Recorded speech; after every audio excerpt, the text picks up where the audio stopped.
Hello बच्चों, कैसे आप लोग। आज हम डिस्कस करने वाले हैं क्लास 12 सेमिस्टर 3 का टैक्सेशन का जो लास्ट चैप्टर है, जो कि इनकम फ्रॉम अदर सोर्स। ठीक है बच्चों, ये हमारा लास्ट लेक्चर मतलब थर्ड लेक्चर है। लास्ट लेक्चर का मतलब इसके बाद भी लेक्चर होगा, लेकिन वो एमसीक्यू के ऊपर लेक्चर हम देंगे। लेकिन जो कंप्लीट साम्स तक जो कर रहा था, ये हमारा लास्ट लेक्चर है, जिसमें हमने एक बड़े से साम्स लिया है और लेके आपको डिस्कस करने वाले हैं।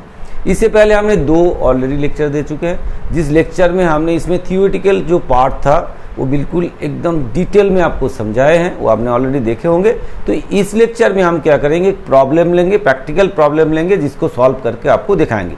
क्योंकि प्रैक्टिकल प्रॉब्लम के ऊपर आपका बड़ा सम्स तो नहीं आएगा, एमसीक्यू क्वेश्चन होगा, लेकिन वो पार्ट एमसीक्यू क्वेश्चन हो सकता है। तो इसलिए हमने पूरा जितने सारे अलग अलग टाइप का प्रॉब्लम आपका हो सकता है, सबको हमने इस प्रॉब्लम में लगभग लिए हैं और उसको मतलब आपका सिलेबस में जितने हैं फिर उसको लेके हम आज सॉल्व करके आपको दिखाएंगे, तो आपको क्लियर हो जाएगा। फिर हम उसके बाद जो बनाएंगे वो हम एमसीक्यू सेशन में एमसीक्यू करते रहेंगे, एमसीक्यू प्रैक्टिस करते रहेंगे। ठीक है बच्चों, आप लोग हमारे साथ साथ में अपना कॉपी पेन लेके एक साथ बैठ जाइए और करते रहिए। और साथ साथ में एक काम आपको करना है, अगर ये वीडियो आपको अच्छा लगा, आपको हेल्प हुआ, जरूर वीडियो को शेयर करना है, लाइक करना है, कमेंट्स करना है और साथ में चैनल को सब्सक्राइब करके बेल आइकन दबा के रखना है। ठीक है बच्चों, चले फिर आज का क्लास हम शुरू करते हैं। चलिए,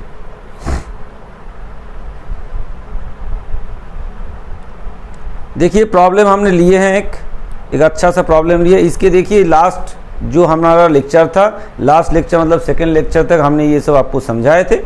फिर आज जो हम किए हैं, एक प्रॉब्लम हम लिए हैं, एक बड़ा सा प्रॉब्लम लिया, अलग अलग टाइप का प्रॉब्लम हमने इसके अंदर जोड़ दिए हैं, उसी को आज हम सॉल्व करके आपको बताने वाले हैं। ठीक है बच्चों, क्लियर, समझ में आया। तो चलिए फिर आप लोग अपना कॉपी में हमारे साथ साथ में एक स्ट्रक्चर बना लीजिए, जिस स्ट्रक्चर में हम करते हुए चलेंगे। चलिए एक स्ट्रक्चर बना लेते हैं। ठीक है बच्चों, आप भी अपना कॉपी में स्ट्रक्चर बना लीजिए।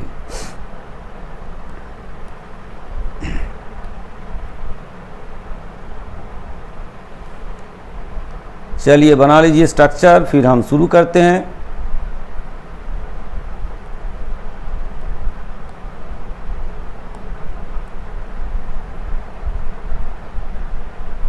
कुछ ना कहो, कुछ भी ना कहो, क्या कहना है, क्या सुनना है, मुझको पता है, तुमको पता है। मतलब क्या करना है, साम्स करना है ना, ये तुमको भी पता है। तो हमारे साथ साथ में अपना कॉपी में स्ट्रक्चर भी बना लो। ठीक है बच्चों, हमने स्ट्रक्चर बना लिए हैं, थोड़ा सा इसके हेडलाइन वगैरह लिख देते हैं, फिर उसके बाद हम शुरू हो जाते हैं। ठीक है बच्चों, चलिए क्या लिखोगे, इन कंप्यूटेशन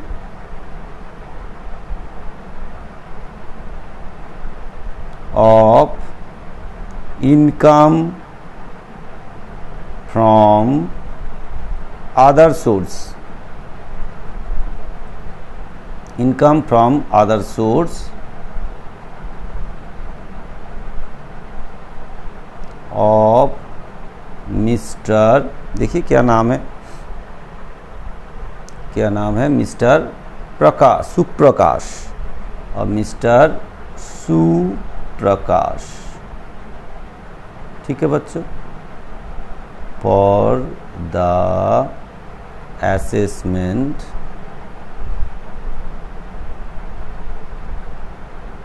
ईयर,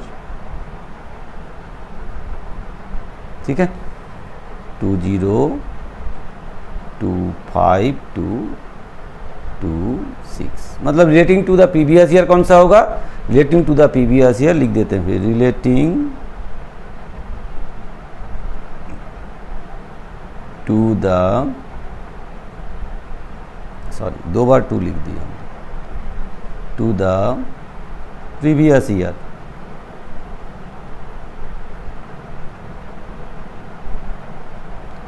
टू 2024-225। ठीक है, चलिए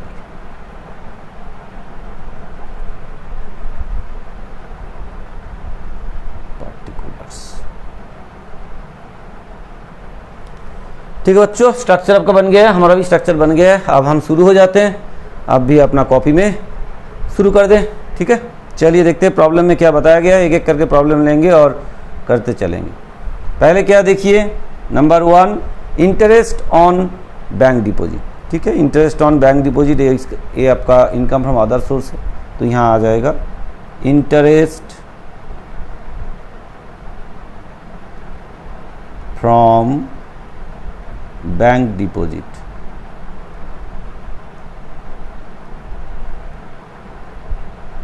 ठीक है, कितना अमाउंट है इंटरेस्ट फ्रॉम बैंक डिपॉजिट, कितना मिला है आपको 8000। चलिए 8000। ठीक है, फुली टैक्सेबल हो जाएगा, इसमें कोई छूट वगैरह नहीं है। फिर नेक्स्ट देखते हैं, नंबर 2 में क्या बताया गया है, इंटरेस्ट ऑन 10% गवर्नमेंट सिक्योरिटीज़। ठीक है, ये भी आपका फुली टैक्सेबल होगा, तो ये भी यहाँ पे आ जाएगा। इनकम फ्रॉम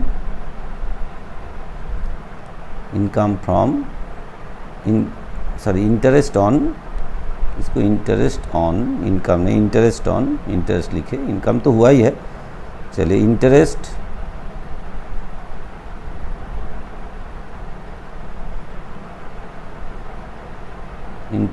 ऑन 10%, क्या लिखा है देखिए, 10% government bond securities, government securities. ठीक है, 10% गवर्नमेंट सिक्योरिटीज कितना है भैया 6000, आपको दिखाई दे रहा है। चलिए कितना है 6000। ठीक है बच्चों, तो यहाँ आ जाएगा 6000। ठीक है बच्चों, क्लियर, समझ में आ रहा है। हम थोड़ा सा साइड हो जा रहे हैं तो आपको दिखाई दे।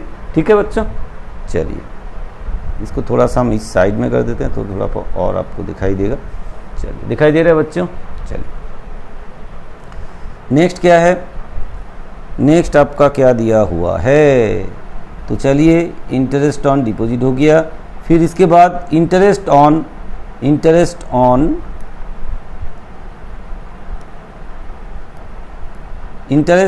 Post office savings account. ठीक है, interest on post office savings account, इसमें भैया कुछ छूट मिलता है, वो दिखाते हैं आपको। इंटरेस्ट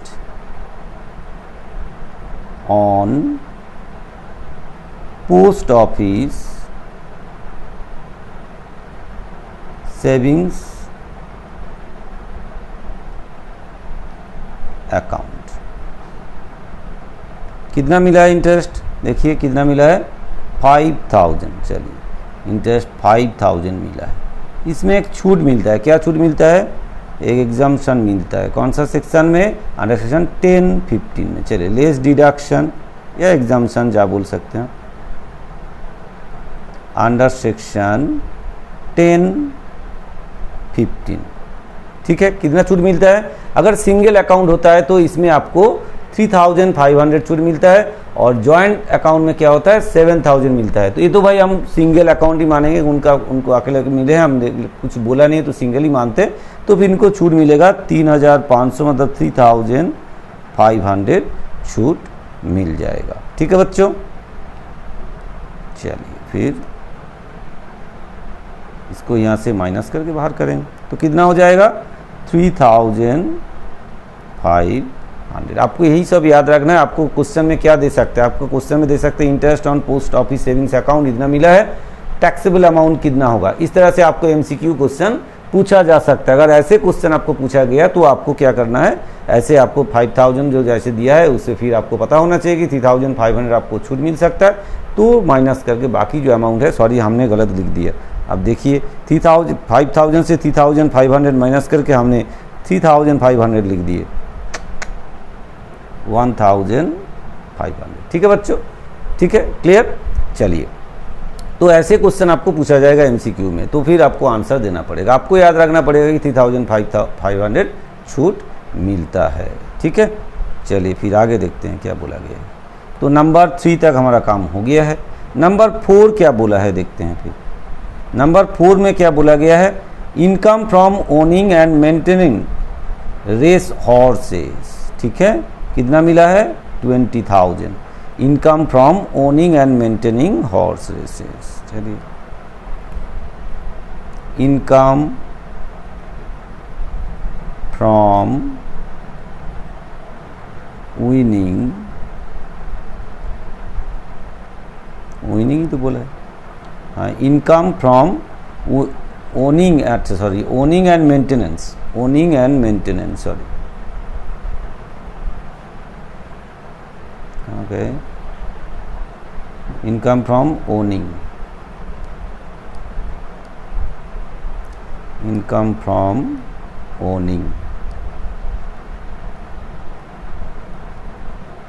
and maintenance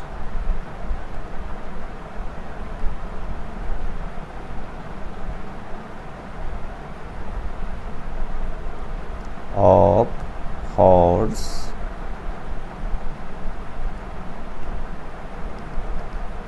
क्या बोला गया है, मेंटेनिंग रेस हॉर्सेस।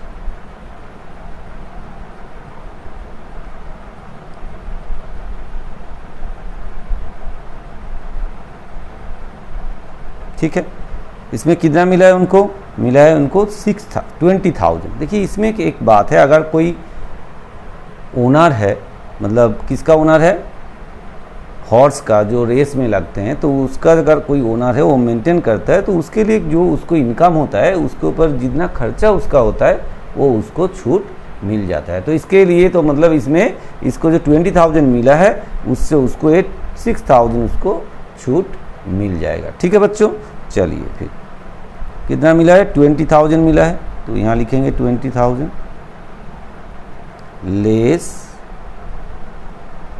एक्सपेंसेस इन कार्ड।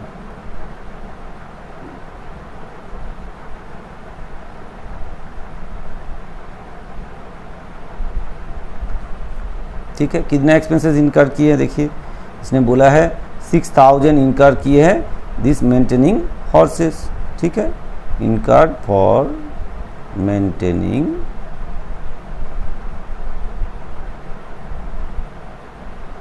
हॉर्सेस 6,000, ये 6,000 उसको छूट मिल जाएगा। ठीक है बच्चों, आपको दिखाई दे रहा है, ठीक है, ये छूट उसको मिल जाएगा। ठीक है, क्लियर।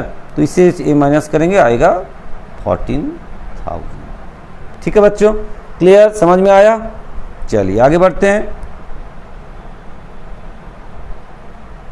नेक्स्ट क्या बताया गया, देखिए नंबर 3 हो गया, 4 हो गया, अब हमारा नंबर 5 में क्या बोला गया है, winning of lottery net amount बोल दिया गया आपको। Winning of lottery net amount आपको बोल दिया गया। एक्चुअली नेट अमाउंट का मतलब क्या है, इसके अंदर इसमें से टीडीएस कार्ड लिया गया, कितना हमको मेंशन कर देते हैं, टीडीएस कितना रहेगा इसके अंदर, टीडीएस कार्ड लिया गया कितना 30.12% इसका नेट 30.12% इसका टीडीएस कार्ड लिए गए हैं। तो इसका मतलब है जितना मिला है जो, वो कितना मिला है 100 माइनस 30.12, तो जो मिला है वो 31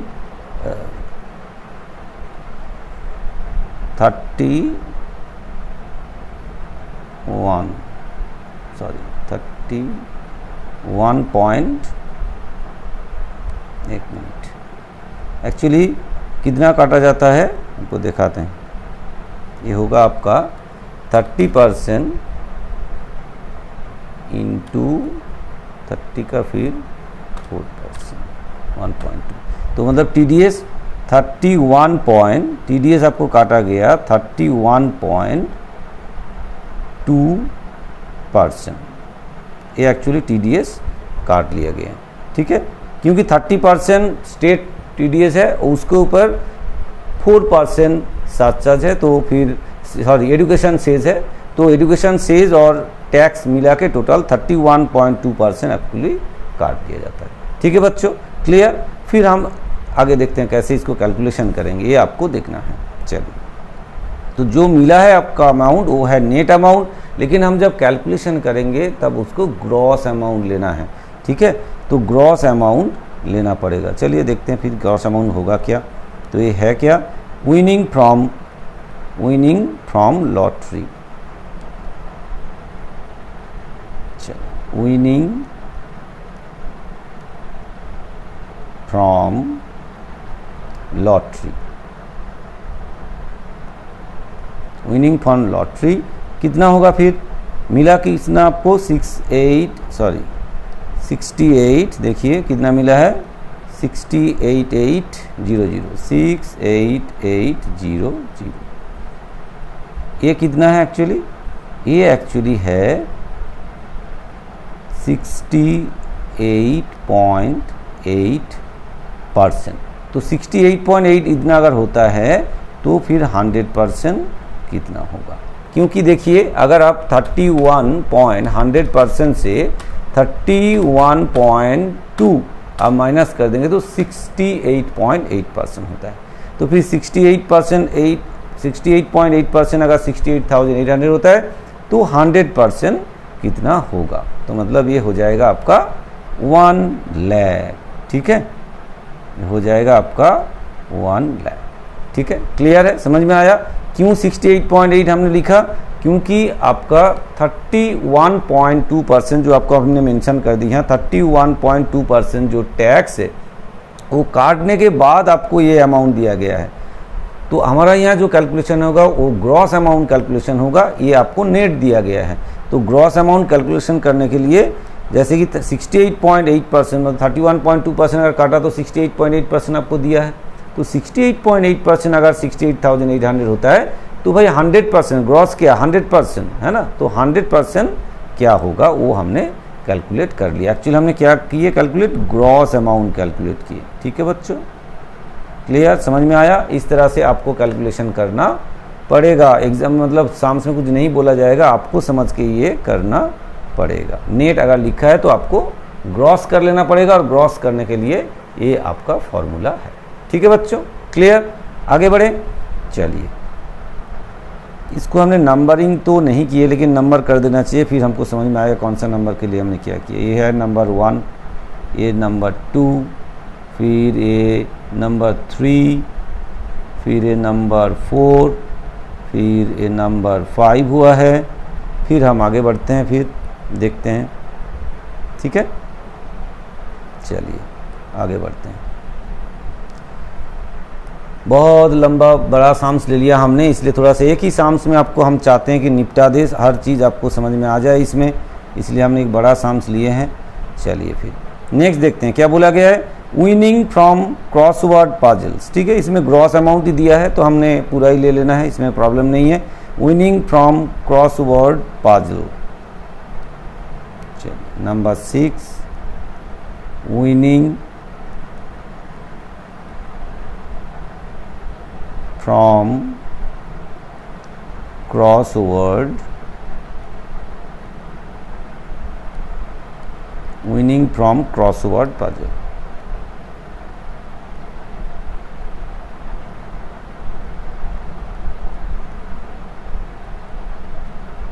ठीक है, इसमें ग्रॉस दिया हुआ है तो हम ग्रॉस लिख लेंगे। नेट अगर दिया होता तो हमको ग्रॉस करना पड़ता, जितना TDS काट दिया गया है वो TDS लेस एडजस्ट करके फिर आपको करना पड़ता। तो यहाँ ग्रॉस है तो हम ग्रॉस सीधा सीधा पूरा अमाउंट ही ले लेंगे। कितना अमाउंट है भाई 20,000। तो नंबर 6 तक हमारा काम हो गया है, ये 20,000 हो गया।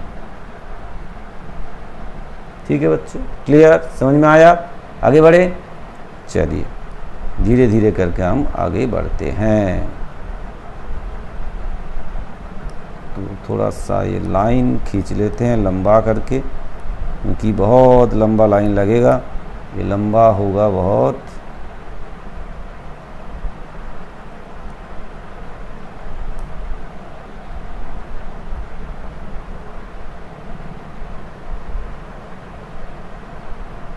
चलिए करते रहेंगे, बढ़ाते रहेंगे, अभी अपना काम करें, ठीक है ना। चलिए फिर नेक्स्ट देखते हैं क्या बोला गया है। नंबर 7 में क्या बोला गया है, salary as a member of parliament. As a member of parliament उनको सैलरी मिला है कितना, 20,000 मिला है पर मंथ।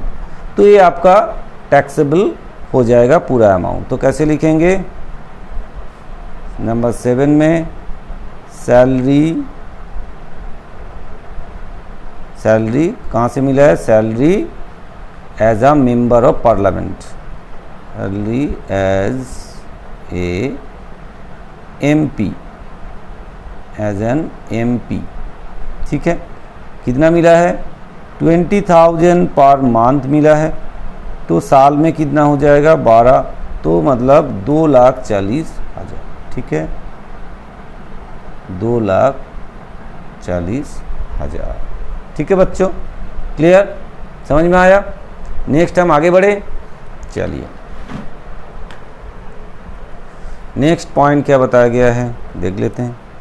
नेक्स्ट बोला गया है कि rent from warehouse attached the farmhouse in remote village, कितना 28,000। लेकिन एक बात इसमें है कि अगर ये कोई फार्म हाउस के साथ अटैच है, जो हाउस हमने रेंट पे दिए हैं, तो ये एक्चुअली एग्रीकल्चरल इनकम के अंदर आ जाते हैं। तो एग्रीकल्चरल इनकम जो है वो फुल्ली एग्जाम्प्टेड है। ठीक है, तो इसमें जो टैक्सेबल अमाउंट होगा वो होगा नील, क्योंकि ये एग्रीकल्चरल इनकम है। चलिए, लेकिन हम लिखेंगे, यहाँ लिख के हम लिखेंगे nil. Number 8, rent from ware house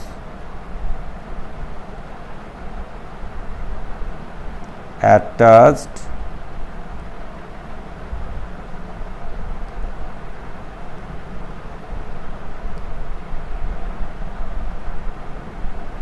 with farm, ठीक है, attached with farm house।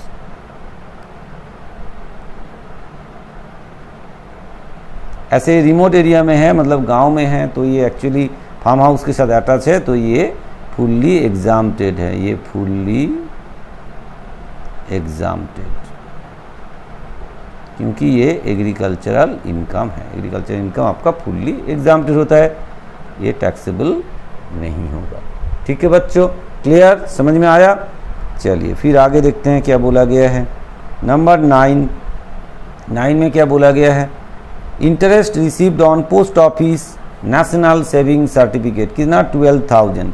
ये भी आपको बताया गया है, ये एक्चुअली 10-15 में इसमें छूट मिलता है। बिल्कुल ये क्या है, बिल्कुल ये टैक्स फ्री है, मतलब एग्जाम्प्टेड है। लेकिन हम लिखेंगे इसको, चलिए लिखते हैं। Number 9,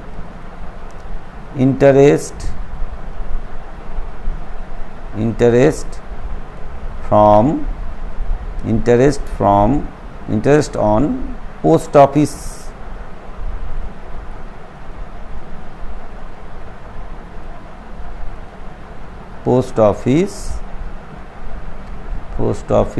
national saving certificate.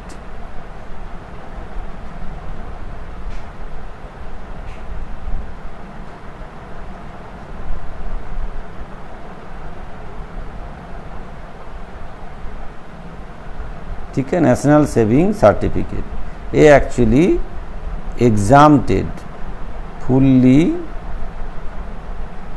Exempted under section 10-15। ठीक है बच्चों, 10-15 में ये फुल्ली एग्जाम्प्टेड है, तो इनकम क्या होगा, नील हो जाएगा। ठीक है, क्लियर, समझ में आ रहा है। हम धीरे धीरे कर रहे हैं कि आपको समझ में आए, हम थोड़ा साइड भी हो जाएंगे, बीच बीच में आपको दिखाई दे, यहाँ अमाउंट वाला पोर्शन दिखाई दे। तो चलिए फिर आगे बढ़ते हैं कि काफ़ी सारे हमने ट्रांजैक्शन लिए हैं, तो आपको समय लगेगा इसको सॉल्व करने में। नंबर 10 में क्या बोला गया है, विनिंग फ्रॉम हॉर्स रेसेस। यहाँ भी विनिंग हॉर्स रेस का फिर दोबारा आ गया है, लेकिन वो वाला हॉर्स रेस क्या था, वो वाला हॉर्स रेस था आपका मेंटेनेंस, मतलब मेंटेनेंस करने के लिए मिला था। यहाँ पे आपका हॉर्स रेस विनिंग हुआ है, मतलब हॉर्स रेस में मतलब उसको मिला है कितना, 7,000 है ना, इसमें 7,000 मिला है। तो फिर कितना टैक्सेबल अमाउंट होगा, आफ्टर डिडक्टिंग बोला गया है, तो इसका मतलब है ये नेट अमाउंट है भाई, ये नेट है, तो हमको क्या करना है, ग्रॉस कर लेना। और कितना कटा है, स्टेट 30% काट लिए हैं, तो फिर 30% अगर काट लिए तो ये जो मिला है आपको ये 70% है, तो 100% कितना होगा, ऐसे हम ग्रॉस कैलकुलेट कर लेंगे। चलिए, winning from number 10, winning from horse race कितना मिला है, 7000। तो इसको हम क्या करेंगे, ग्रॉस बनाएंगे। कैसे ग्रॉस बनाएंगे, ग्रॉस करना है तो कैसे करेंगे, 7000 इंटू 100/30 करेंगे, 100/70 करेंगे, क्योंकि जो मिला है आपको 70 मिला है, तो 100 कितना होगा, 100% कितना होगा। ठीक है, तो अगर इसको हम करते हैं तो फिर कितना अमाउंट आएगा, 70% आपका 70 है, तो काट दीजिए, देखिए 10,000 आएगा, तो ये हो जाएगा आपका 10,000। ठीक है बच्चों, क्लियर, समझ में आया। अगर नेट है तो उसको ग्रॉस कर लेना पड़ेगा, जो अमाउंट दिया रहेगा, जो परसेंटेज दिया रहेगा, उसी हिसाब से आपको देखना पड़ेगा ग्रॉस करने के लिए क्या करना है। ठीक है, क्लियर, आपको पहले भी हम समझाया कि किस तरह से ग्रॉस करना होता है। चलिए नेक्स्ट हम आते हैं आगे। चलिए नेक्स्ट क्या बोला गया है, हिज पासबुक हैज़ क्रेडिटेड 11,500, उसका पासबुक क्रेडिट हुआ है, towards how the which source is not clearly explain. मतलब एक अनएक्सप्लेन सोर्स से उनके पास कहाँ से पैसा आ गया उनको नहीं पता चला, 11,500 उसका पासबुक में क्रेडिट हो गया, तो इसका मतलब उसको पैसा मिला है। तो अगर उसको पैसा मिला है तो कहाँ से आया वो नहीं पता, तो अनएक्सप्लेन मतलब अनडिफाइंड या अनएक्सप्लेन सोर्स ऑफ इनकम है ये, लेकिन ये पर्टिकुलर कौन सा हेड में आएगा बताया नहीं गया, तो इसको हम इनकम फ्रॉम अदर सोर्स में ही रखेंगे। ठीक है, तो क्या लिखेंगे, अनएक्सप्लेन्ड इनकम, और नंबर 11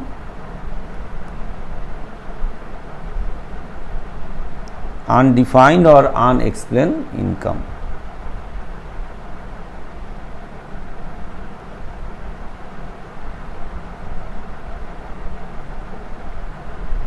तो ये आपका अदर सोर्स में आ जाएगा, कितना, 11,500। ठीक है, क्योंकि उनका अकाउंट में क्रेडिट हो गया, लेकिन उनको कहाँ से ये पैसा मिला अभी तक नहीं पता, तो अनएक्सप्लेन ही हम मानेंगे, अभी एक्सप्लेन नहीं किए हैं कहाँ से मिला है। ठीक है ना, तो अननोन भी बोल सकते हैं, अननोन इनकम ये भी आप बोल सकते हैं। वो 11,500 जो है वो आपका इनकम फ्रॉम अदर सोर्स में आएगा।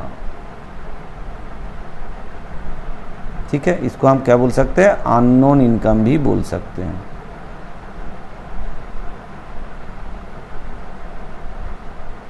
मतलब पता नहीं कहाँ से आया है, सोर्स नहीं पता चला। ठीक है, चलिए फिर आगे बढ़े। चलिए नंबर 11 तक हमारा काम हो गया है। अब देखते हैं नंबर 12 में क्या बोला गया है। चलिए देखते हैं नंबर 12 में क्या बोला गया है, dividend receive from an Indian company ₹20,000। Dividend receive from Indian company पहले छूट था, पहले डिडक्शन मिलता था, लेकिन अब वो डिडक्शन में नहीं है, वो भी फुल्ली टैक्सेबल है। ठीक है बच्चों, तो चलिए डिविडेंड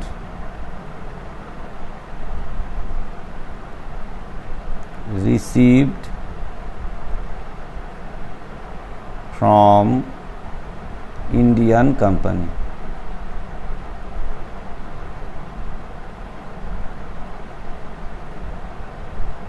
कितना मिला है इंडियन कंपनी से डिविडेंड, डिविडेंड मिला है इंडियन कंपनी से 20,000, तो 20,000 उसका टैक्सेबल हो जाएगा। ठीक है बच्चों, क्लियर, समझ में आ रहा है। चलिए नेक्स्ट क्या बोला गया है नंबर 13 में, net interest on government securities after deducting 20% equal is 16,000। मतलब 16,000 उनको इनकम हुआ है आफ्टर डिडक्टिंग TDS, TDS काटने के बाद। तो फिर हमको क्या करना है भाई, TDS इसके साथ जोड़ लेना है। तो चलिए इंटरेस्ट ऑन गवर्नमेंट सिक्योरिटीज करते हैं number 13, interest on government securities. ये अगर नेट है, नेट लिखते हैं, अमाउंट कितना मिला है 16,000। फिर इसके साथ हमको क्या करना है, इसके साथ हमको TDS @20% जोड़ देना है। तो कैसे जोड़ेंगे भाई, ये जो 16,000 है ये एक्चुअली कितना है 20,000 छोड़ने के बाद, डिडक्ट करने के बाद, तो मतलब ये 80% है। अगर ये 80% है तो 100% कितना होगा, तो हम 100% ही नहीं करेंगे, 20% पहले निकालेंगे, फिर उसको जोड़ देंगे। जैसे 16,000 ये भी एक तरीका है। अब ऐसे भी पिछले भी जो आपको दिखा है वो भी इस तरह से भी आप कर सकते हैं। तो 16,000 इंटू 20/80, मतलब 20% अगर आपका 80% अगर आपका 16,000 है तो 20% कितना होगा, तो 16,000 इंटू 20 डिवाइड बाई आप 80 कर दीजिए, आ गया 4,000। तो आप ये 4,000 इसके साथ जोड़ के फिर ग्रॉस बन जाएगा, ठीक है ना, फिर ये ग्रॉस बन जाएगा, ठीक है। फिर इसको जोड़ के हम बाहर कर देते हैं, आएगा 20,000। ठीक है बच्चों, क्लियर, समझ में आ रहा है। चलिए फिर आगे बढ़े, आगे देखिए और क्या बताया गया आपको, थोड़ा ऊपर करते हैं। नंबर 14 में क्या बोला गया देखिए, gift receive from A friend in London. London में एक दोस्त है, दोस्त से उनको गिफ्ट मिला है 60,000। फर्स्ट ऑफ ऑल देखिए कंडीशन, गिफ्ट जो मिला है वो दोस्त से मिला है, अपना रिलेटिव से नहीं मिला, तो जरूर टैक्सेबल होना चाहिए। दूसरी कंडीशन जो है, गिफ्ट अगर 50,000 से ऊपर होता है तो फुल्ली टैक्सेबल हो जाएगा, अगर 50,000 से नीचे होगा तो फिर वो छूट मिलेगा अगर दोस्तों से भी मिले। लेकिन यहाँ पे अमाउंट कितना है, यहाँ पे अमाउंट है आपका 60,000, इसका मतलब है ये टैक्सेबल होगा। तो चलिए फिर number 14, gift receive from friend in London. London में एक दोस्त है आपका, जिस दोस्त से आपको क्या मिला है, आपको गिफ्ट मिला है, कितना मिला है 20,000, सॉरी 60,000 गिफ्ट मिला है आपको, कितना 60,000। अगर 50,000 तक होता तो छूट हो जाता, लेकिन 60,000 है तो फुल्ली टैक्सेबल हो जाएगा। ठीक है बच्चों, क्लियर, समझ में आ रहा है। हम आपको धीरे धीरे इसलिए समझा रहे हैं कि आपको क्लियर हो जाए। चलिए फिर इसको लंबा बना लेते हैं थोड़ा सा और आगे, क्योंकि काफ़ी सारे एंट्री अभी बाकी है जो हमको करना है।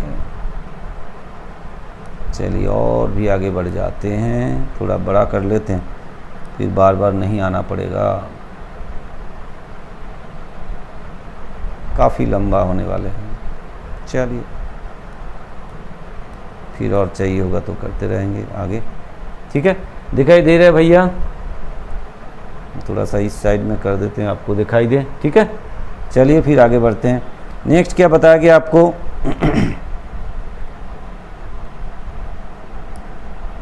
ये हो गया।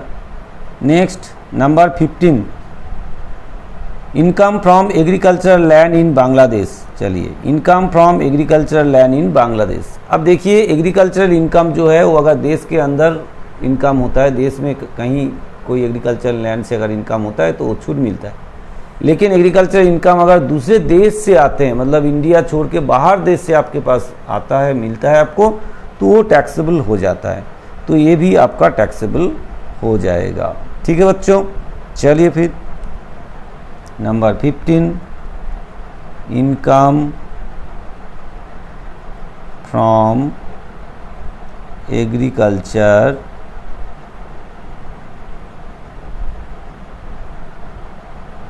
क्या बोला है देखते हैं, agricultural land.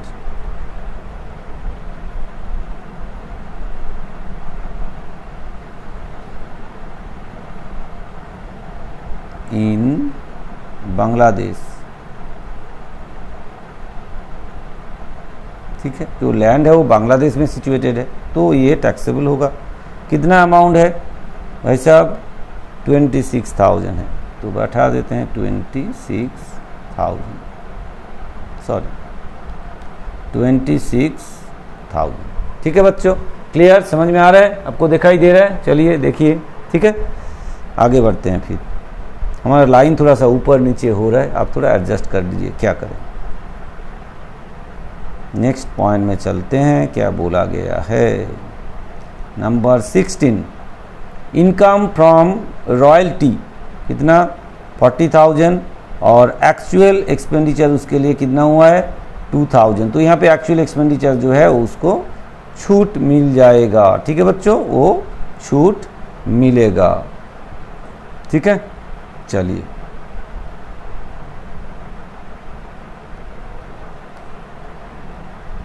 Number 16, income,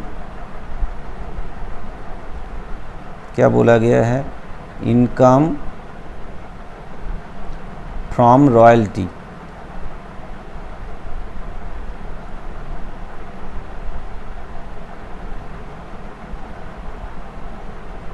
income from royalty कितना मिला है? 40,000 और 2,000 एक्सपेंसेस। ठीक है, 40,000,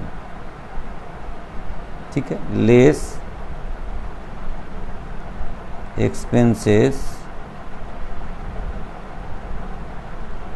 इन कार्ड। इसी पर्पस में जितना एक्सपेंसेस इनकार किए हैं, मतलब 2,000 एक्सपेंसेस उसने इनकार किए हैं, तो वो 2,000 उसको छूट मिल जाएगा। ठीक है बच्चों, 2,000 छूट उसको मिलेगा, तो ये कितना हो जाएगा? 38,000 हो जाएगा। ठीक है बच्चों, 38,000 दिखाई दे रहा है आपको? 38,000। चलिए फिर आगे बढ़ते हैं। नंबर 17, ठीक है, नंबर 16 तक हो गया। नंबर 17 क्या बोला गया है? विनिंग फ्रॉम हॉर्स रेस 12,500 मान लेते हैं, ग्रॉसी है।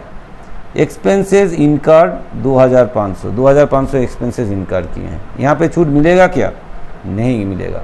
हॉर्स रेस से अगर जितना मिलता है उतना ही आपका पूरा टैक्सेबल होगा, इसमें कोई एक्सपेंसेस, इस रिलेटेड एक्सपेंसेस आपको छूट नहीं मिलेगा। ठीक है बच्चों, आपको पहले भी बताया, पहले लेक्चर में भी हमने बताया है, विनिंग फ्रॉम हॉर्स रेस से या विनिंग फ्रॉम लॉटरी से जो अमाउंट आपको मिलेगा, जो ग्रॉस अमाउंट आपको मिलेगा, वो ग्रॉस अमाउंट आपका टैक्सेबल ही होगा। उसमें से कोई रिलेटेड एक्सपेंसेस छूट नहीं मिलता है, तो यहाँ भी कोई एक्सपेंसेस छूट नहीं मिलेगा। तो विनिंग फ्रॉम हॉर्स रेसेस ये फुल्ली टैक्सेबल हो जाएगा।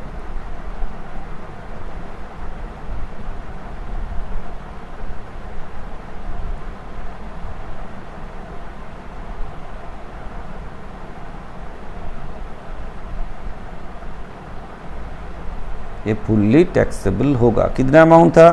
देखिए कितना मिला था? 12,500। ये हम मान लेते हैं ग्रॉस ही है, मान लेते हैं ग्रॉस अमाउंट है, कुछ नहीं लिखा तो हम मान लेते हैं ये ग्रॉस अमाउंट है, 12,500। ठीक है बच्चों, क्लियर?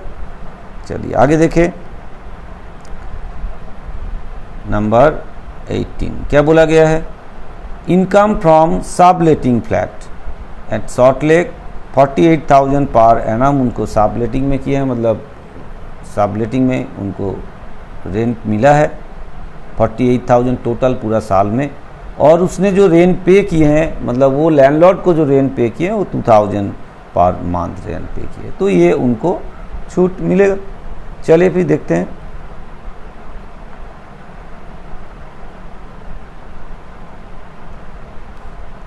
नंबर कौन सा नंबर था? 18। रेंट फ्रॉम सबलेटिंग,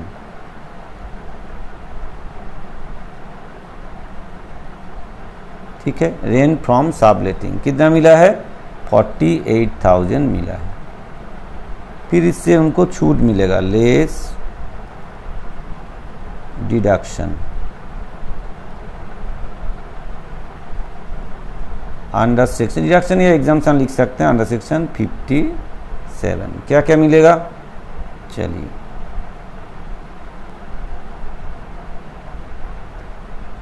उनका रेंट जो पे किए, rent paid to landlord,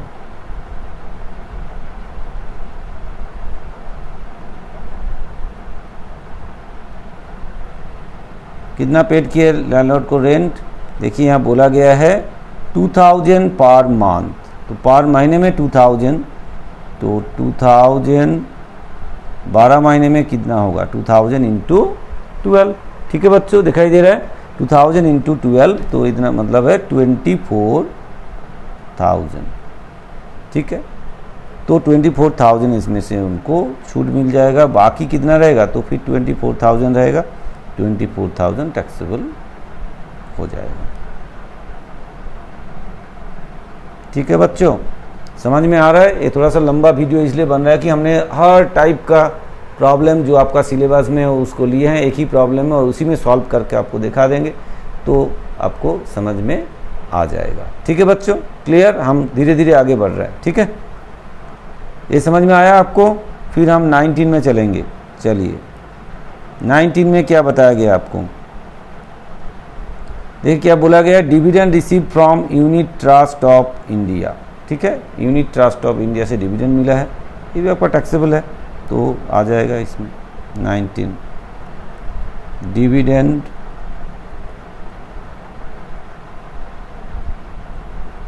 receive from, कहाँ से मिला, dividend receive from unit trust of India.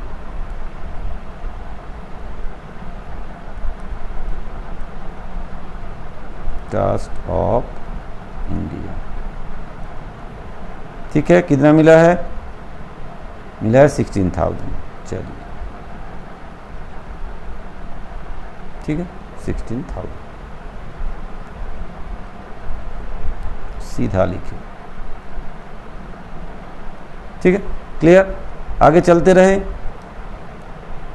आप लोग हमारे साथ साथ में करते रहिए, फिर आपको समझ में आ जाएगा। चलिए नेक्स्ट क्या बताया गया आपको, देखिए थोड़ा सा इसको ऊपर कर लेते हैं, आपको दिखाई दे। नंबर 20 में क्या बोला गया है, interest received on USA bond, कितना मिला है 19,000, ये भी आपका फुल्ली टैक्सेबल होगा, interest receive from USA bond. Number 20, हम थोड़ा सा इसको साइड करें, आपको दिखाई दे।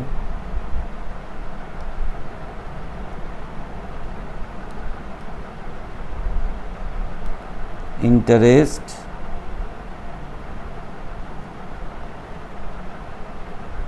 तो बोला गया interest received on USA bond, received on USA bond, कितना मिला है भैया, मिला है 19,000, ये फुल्ली टैक्सेबल है, तो ये 19,000 फुल्ली यहाँ पे आ जाएगा। ठीक है बच्चों, क्लियर, समझ में आ रहा है। चलिए अब हम आ गए 21 में। 21 में क्या बोला गया है, family pension received 8,000 per month.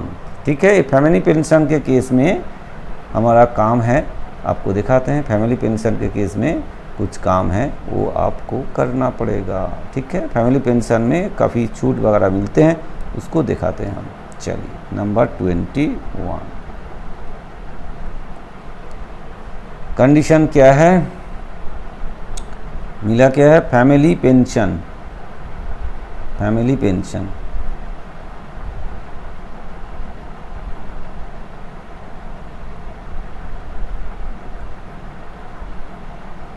Family pension आपको मिला कितना है, मिला है 8,000 पर मंथ। चलिए 8,000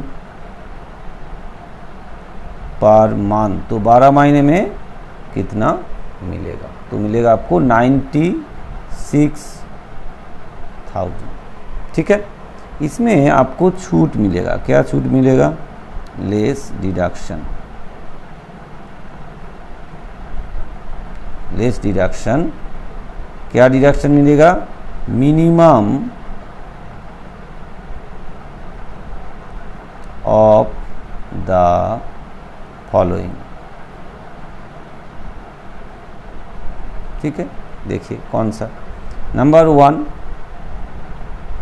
मिनिमम ऑफ द फॉलोइंग, इसमें से नंबर अच्छा ए बी करके लिखते हैं। ए में बोला गया है कि भाई 1/3 और 33.13% भी बोल सकते, चलिए वही लिख देते हैं। ए में 33.13% ऑफ पेंशन रिसीव,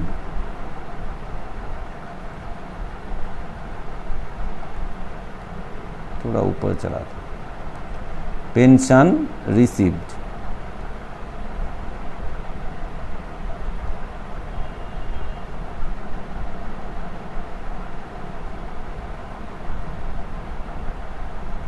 तो पेंशन रिसीव कितना हुआ है? 96,000।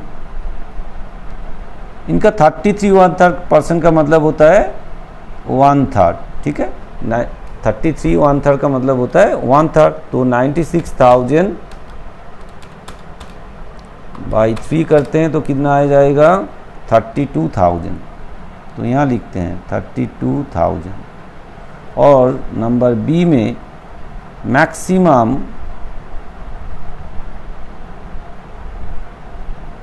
मैक्सिमम जो लिमिट है वो है 15,000। तो इसका मतलब इन दोनों में से जो छोटा वो छूट मिलेगा। तो इन दोनों में से छोटा कौन है? जरूर 15,000 है, तो 15,000 छूट मिलेगा। ठीक है बच्चों, 15,000 छूट मिलेगा। तो 15,000 हम 96,000 से माइनस करेंगे, बाहर करेंगे। रूल्स क्या है? जो छोटा होगा 15,000 या 1/3 of the actual pension received, इसमें से जो मिनिमम होगा वो छूट मिलेगा। तो यहाँ 15,000 मिनिमम है तो 15,000 छूट मिल गया, हो गया आपका 81,000। ठीक है बच्चों, क्लियर, समझ में आया? फैमिली पेंशन के बारे में क्लियर हुआ? चलिए फिर और आगे बढ़ते हैं।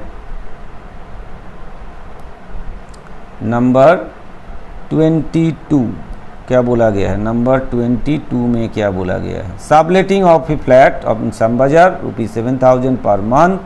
ही पेड रेंट, इतना पेड किए हैं टू लैंडलॉर्ड।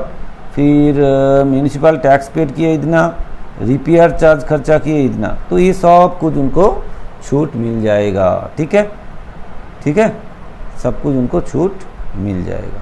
चलिए फिर करते हैं।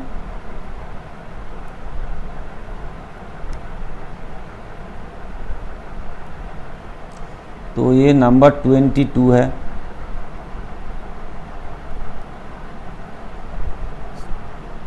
रेंट फ्रॉम सबलेटिंग,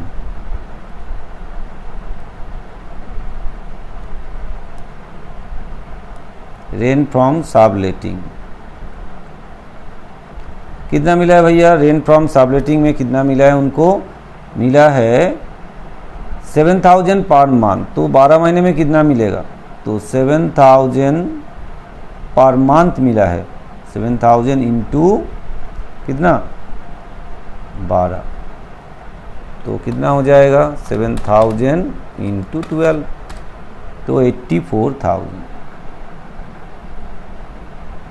ठीक है, तो इसमें क्या क्या एग्जाम्पशन मिलेगा, क्या क्या मिलेगा? लेस डिडक्शन,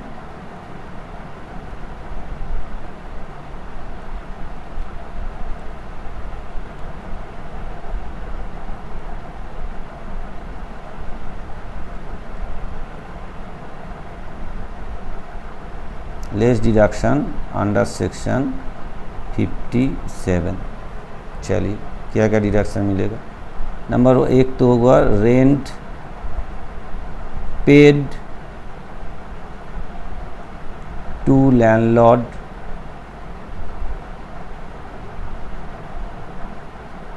कितना लैंडलॉर्ड को रेंट पे किया? देखिए यहाँ पे बोला गया 3,500 पर मंथ।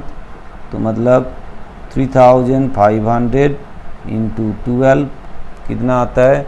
3,500 इंटू 12, 42,000 यहाँ लिखते हैं, ठीक है। फिर और क्या खर्चा किए उसने, देखिए और क्या क्या खर्चा किए। 2000 म्यूनिसिपल टैक्स पेड किए, paid municipal tax,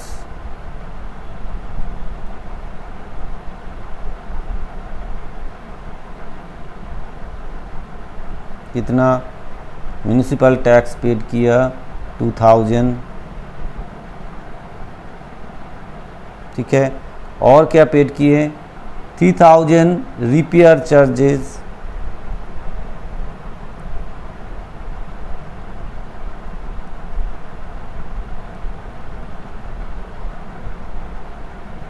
repair charges, कितना रिपेयर चार्जेस, 3000,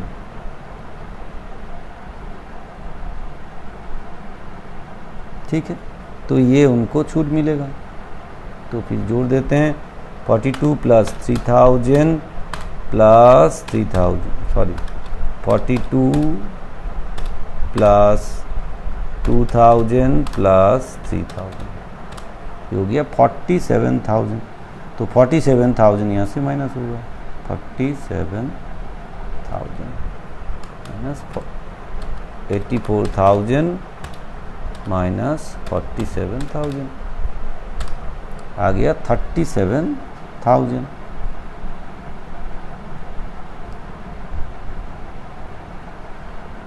ठीक है। ये आ गया 37,000 टैक्सेबल अमाउंट, ठीक है बच्चों। क्लियर हो रहा है? बहुत लंबा साम्स है, आपको भी परेशान हो रहा होगा, लेकिन हम चाहते हैं एक ही साम्स में आपको सब कुछ समझा दिया जाए, ठीक है बच्चों। चलिए फिर आगे बढ़े, नंबर 23 में आ जाए। अब क्या बोला गया है, interest on 10% listed debenture of KM limited, ठीक है।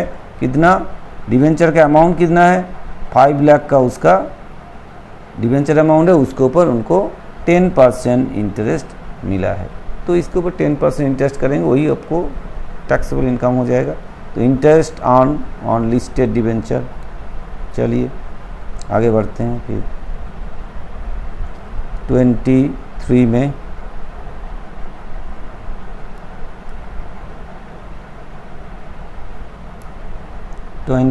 बोला गया है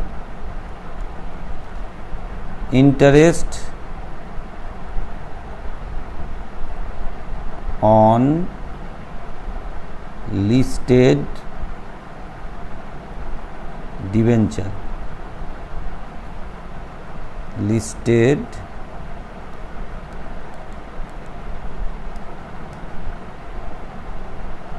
%10 डिवेंचर,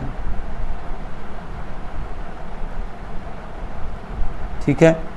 कितना अर्न हुआ है, एक्चुअली 10% डिवेंचर का मतलब होता है 10% करके आपको इंटरेस्ट मिलेगा, और टोटल अमाउंट जो है वो कितना आप देखते हैं यहाँ पे क्या बोला गया है, यहाँ पे 5 लाख बोला है, और टोटल जो अमाउंट है वो 5 लाख है। तो चलिए, तो 5 लाख इंटू इसका 10% होगा, ठीक है। तो मतलब 50,000 होगा, फुल्ली टैक्सेबल होगा, तो यहाँ आ जाएगा, ठीक है बच्चों। क्लियर, समझ में आ रहा है? ये टोटल अमाउंट आपको दिया हुआ था, ये जो 5 लाख दिया हुआ था, ये टोटल डिवेंचर का वैल्यू दिया हुआ था, ये डिवेंचर का वैल्यू है, फेस वैल्यू है, तो इसके ऊपर 10% इंटरेस्ट मिल रहा है, तो इसके ऊपर 10% हमको कैलकुलेट कर लेना पड़ेगा, ठीक है बच्चों। क्लियर। चलिए नंबर 24 में क्या बताया गया आपको, बोला गया है कि dividend receive from foreign company. तो फॉरेन कंपनी, इंडियन कंपनी, अभी जहाँ से भी डिविडेंड मिले वो फुल्ली टैक्सेबल है, तो ये भी टैक्सेबल हो जाएगा। तो dividend receive from foreign company, number 24,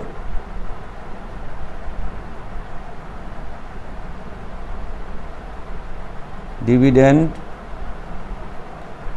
receive from, कहाँ से मिला है, रिसीव फ्रॉम फॉरेन कंपनी।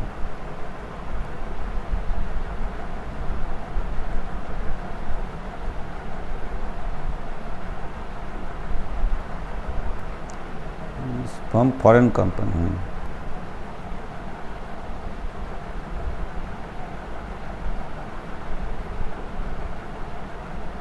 ठीक है। Dividend receive from foreign company कितना अमाउंट मिला है 12,000, तो ये हो जाएगा 12,000, पूरा ही टैक्सेबल है, हाँ जाएगा। ठीक है बच्चों, क्लियर, समझ में आ रहा है? आगे बढ़े।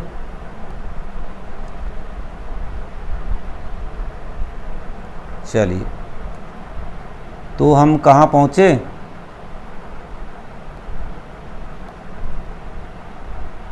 हम कहाँ पहुँचे? 24 तक पहुँच गए हैं। अब 25 क्या बोला गया है? Interest received on fix deposit with SBI। ठीक है, SBI में फिक्स डिपॉजिट है, उसके ऊपर इंटरेस्ट मिला है 48,500, टैक्सेबल हो जाएगा। तो 25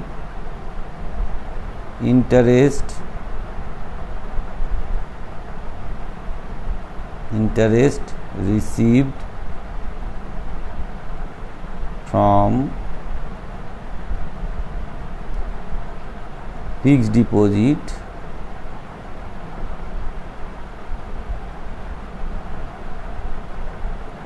इन SBI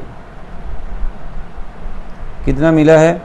चलिए देखते हैं कितना मिला है। 48,500, 48,500। ठीक है बच्चों, ये भी फुल्ली टैक्सेबल होगा। और एक बार लाइन खींच लेते हैं, काफ़ी लंबा साम से, इसलिए लंबे जाना पड़ रहा है। चलिए,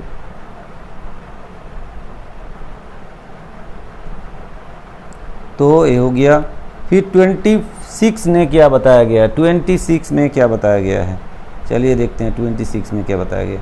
26 में बताया गया आपको कि भाई interest receive on 5 years post office cash certificate कितना 18,000।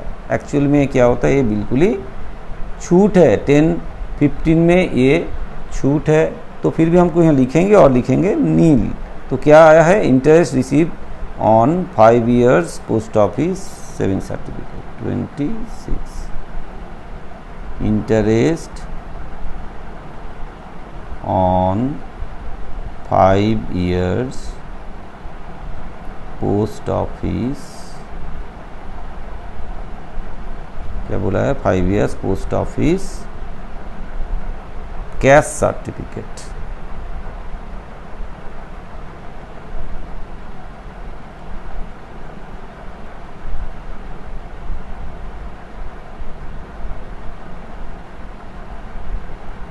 कैश सर्टिफिकेट, तो ये fully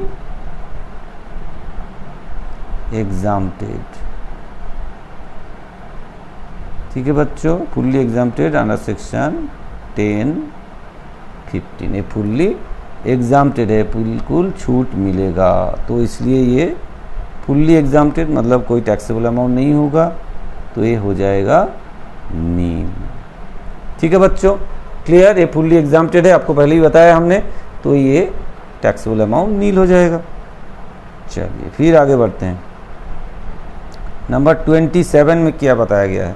directors fees received for attending company meeting ₹16,000।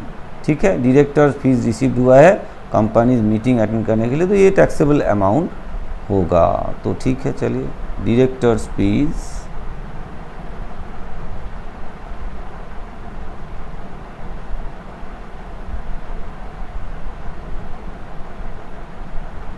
Director fees कितना मिला है? डायरेक्टर फीस 16,000, ये टैक्सेबल है। ठीक है, नेक्स्ट और क्या बताया गया? 27 में पहुंचे हम। 28 में क्या बोला गया है? Interest earn from 9% listed debentures कितना 10 लाख। अब देखिए बोला गया है कि interest payable on 1 July and 31 January every year. इसमें एक मज़े की बात है, जो अभी जिस तरह से इसमें इंटरेस्ट पे करे तो हर साल जो हमारा अप्रैल से स्टार्ट होता है और ख़त्म होता है, कहाँ जाके ख़त्म होता है? अप्रैल में स्टार्ट होगा और ख़त्म होगा आपका, कब ख़त्म होगा? मार्च में ख़त्म होगा। तो इसका मतलब है आपको जो इंटरेस्ट मिलेगा वो एक्चुअली हाफ ईयर का, उसी साल में हाफ ईयर का इंटरेस्ट आपके पास पहुंचेगा। ठीक है ना? तो इसलिए ये हाफ ईयर का कैलकुलेशन होगा इसमें। चलिए फिर interest from listed debenture,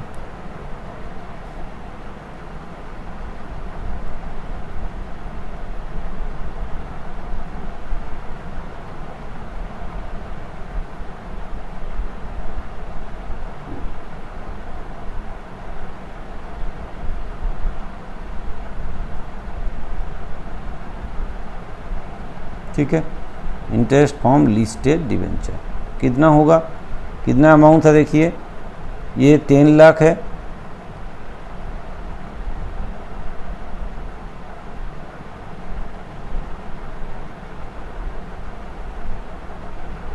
into कितना परसेंट है, ये 9% करके हैं, इनटू हाफ होगा, एवरेज लेना पड़ेगा, ठीक है, हाफ आएगा इसमें।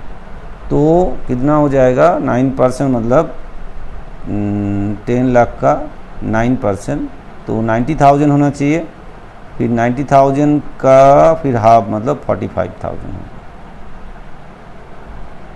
ठीक है। और आगे बढ़ते हैं।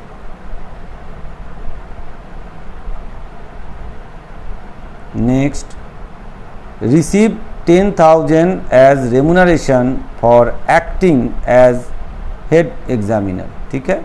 एज ए हेड एग्जामिनर के दौर से आपने काम किया और आपको इस 10,000 मिला है, तो ये भी आपका टैक्सेबल हो जाएगा। चलिए, रिसीव रेमुनरेशन 29, रिसीव रेमुनरेशन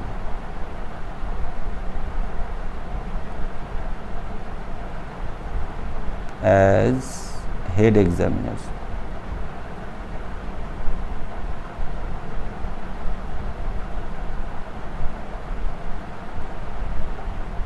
ठीक है। कितना मिला है, मिला है आपको 10,000, ये आपका यहाँ आ जाएगा, टैक्सेबल अमाउंट में आ जाएगा, ठीक है। फिर और क्या है देखते हैं। फिर 30 में क्या बोला गया है, he receive interest on tax free government securities issued by central government, ठीक है। टैक्स फ्री गवर्नमेंट सिक्योरिटीज़ जो है उसमें सेंट्रल गवर्नमेंट ने इशू किया था, उनको मिला है 15,000, तो ये बिल्कुल क्या होगा, बिल्कुल एग्जाम्प्टेड है, तो फिर ये छूट मिलेगा उनको। चलिए, इंटरेस्ट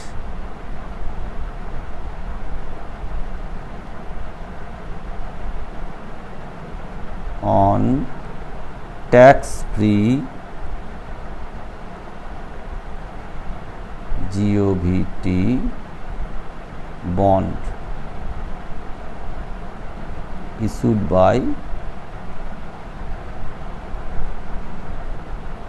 central government,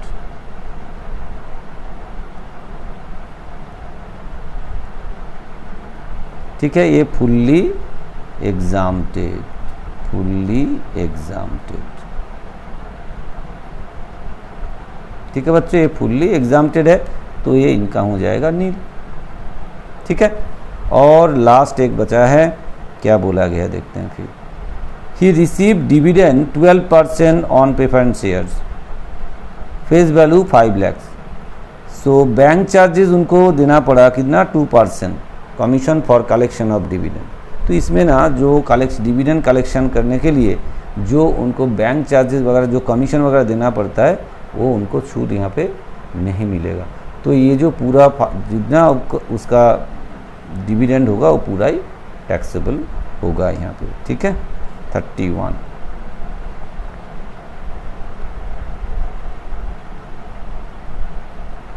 डिविडेंड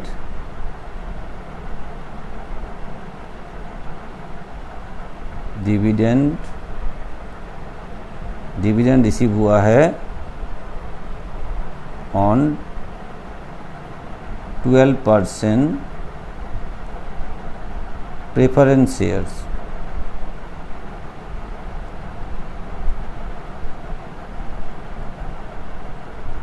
कितना है, प्रेफरेंस शेयर है 5 लाख, 12% करके इंटरेस्ट मिला है, डिविडेंड मिला है 5 लाख का 12% हो जाएगा 60,000। ठीक है बच्चों, चलिए देखिए यहाँ पे काम ख़त्म। हमारा जितना सारे हमने एंट्री लिए थे सबको हमने कंप्लीट आपको कर दिए हैं। अब हम इसको जोड़ेंगे, टोटल निकालेंगे। इसमें टोटल में इतना ज़्यादा मतलब नहीं, एक्चुअली मेरा मतलब यही था कि हमने अलग अलग टाइप का एंट्री करे, अलग अलग टाइप का एंट्री ले और आपको दिखाया कौन सा टैक्सेबल है, कौन सा टैक्सेबल नहीं है और कौन सा किस में क्या छूट मिलता है, क्या नेट फिगर आता है, अगर ग्रॉस होता है नेट होता है तो ग्रॉस कैसे करते हैं, यही सब समझाना था मेनली। क्योंकि आपका जो ये क्वेश्चन आएगा ये MCQ क्वेश्चन आएगा, तो इसलिए आपको ये जानना बहुत ज़रूरी है। हर एंट्री का अलग अलग से ट्रीटमेंट आपको जानना ज़रूरी था, वो आपको हमने करके दिखाया। अब इसको जोड़ देते हैं, हम जोड़ के दिखाते हैं टोटल कितना टैक्सेबल इनकम आता है। ठीक है बच्चों, तो चलिए जोड़ देते हैं इसको। एकदम शुरू में चलते हैं, शुरुआत में बहुत लंबा चौड़ा सामने बनाए हैं, तो इसलिए थोड़ा शुरुआत से एकदम से जोड़ के जाना पड़ेगा हमको। ठीक है बच्चों, तो चलिए जोड़ना शुरू करते हैं। फर्स्ट है 8,000 plus 6,000 plus 1,500 plus 14,000 plus 1 lakh plus 20,000 plus 2,40,000 plus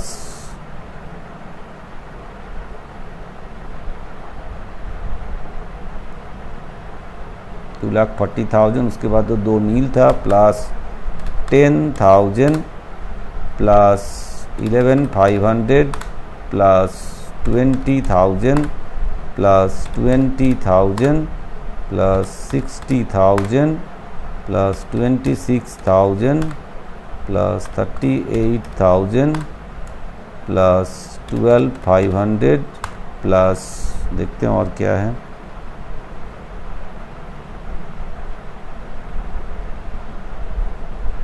12,500 के बाद 24,000 plus 16,000 plus 19,000 plus 81,000 plus 37,000 plus 50,000 plus 12,000 plus 48,500 plus 16,000 plus 45,000 plus 10,000 plus 60,000। ठीक है, तो ये आगे आपका, हम ऊपर में लिखते हैं आपको दिखाई दे, ये आगे आपका 1,006,000 मतलब 10,06,000। ये आगे आपका income from other sources, income from other sources.